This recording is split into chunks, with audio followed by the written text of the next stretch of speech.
Hi, and welcome to another economic commentary. I'm Stuart Bergman. The term critical minerals is thrown around a lot these days.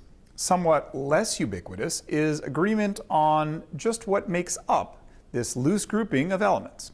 Governments have set out to prioritize vastly different areas more closely aligned with national security and economic interests. The United States, for example, has identified 50 critical minerals, Canada 31, the European Union 30, and Australia 26. Between these different lists, only 17 minerals actually appear in all four. Given disagreements around taxonomy, it's no surprise that global supply chain considerations for these minerals are complex. But as a global leader in both mining and clean tech, there's an important role for Canada to play here. In most cases, critical mineral deposits are highly concentrated in only a handful of regions, with the share of production accounted for by the three largest producers ranging from 46% for copper to 95% for lithium. The relatively small number of countries in control of this vital stage of the supply chain obviously increases risk of disruption, especially when overlaid against geopolitical fault lines and human rights risk profiles. With Canada accounting for 4.8% of global nickel production, 2.8% of copper production, and just 2.5% of cobalt production in 2021, Canadian companies that depend on these minerals will need a solid grasp of the associated risks and advanced supply chain risk management practices. In addition to the concentration of production, the processing and refining of critical minerals is also at a premium worldwide.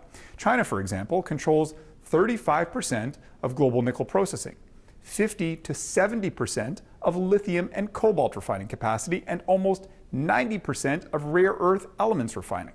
This means that China supplies more than 50% of the raw materials required for solar and wind energy production and plays an outsized role in the world's ability to transition to a low-carbon future. Now, the energy transition will drive much of the demand for critical minerals, but by how much will depend on the dominant technologies and the speed and consistency in implementing climate-related targets. The composition of minerals used varies across technologies, so the relative increase in demand for each mineral will also be different. Electric vehicles and battery storage, for example, are expected to account for about half of the world's mineral demand growth over the next 2 decades. The World Bank estimates that graphite, lithium, and cobalt production would need to increase by more than 450% by 2050 from 2018 levels. The related expansion of electric grids would also require a doubling of copper production.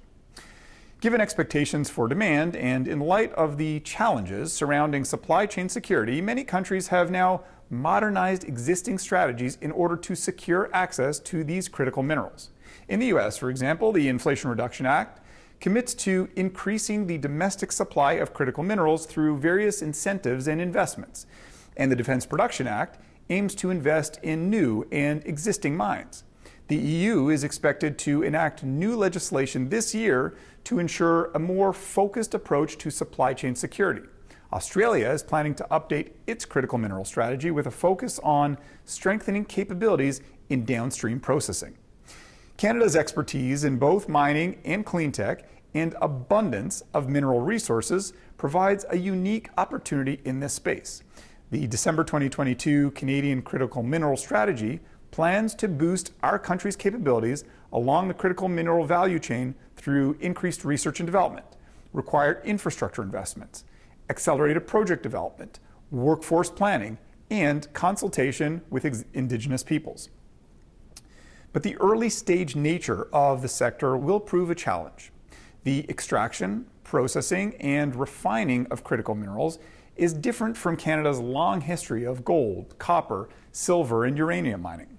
Establishing a leading critical mineral sector, reorienting the sector in a meaningful way towards clean technologies, and anchoring it to domestically based value chains will be a formidable challenge. In mining, the life cycle from discovery to operation and production is expensive and lengthy. For minerals with the critical designation, existing infrastructure gaps in extraction, transportation, processing, and integration need to be filled. there's also a need for novel financing arrangements and industrial norms to account for the potential risks and pitfalls of a sector that is yet unproven as a viable long-term investment. The bottom line? The global critical mineral supply chain is complex and fraught with risk. Given the nascency of the sector, there are still questions around how secure and stable critical mineral development will be over the long term. However, the clean energy transition all but ensures steady demand for these newly designated gems. Canada has prioritized for production and development minerals such as lithium, graphite, nickel, cobalt, copper, and rare earth elements.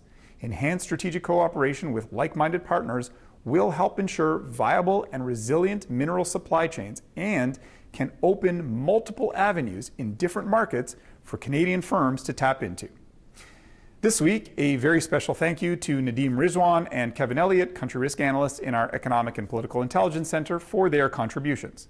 As always at EDC Economics, we value your feedback.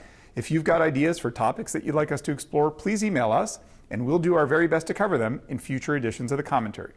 Until next time, thanks for tuning in.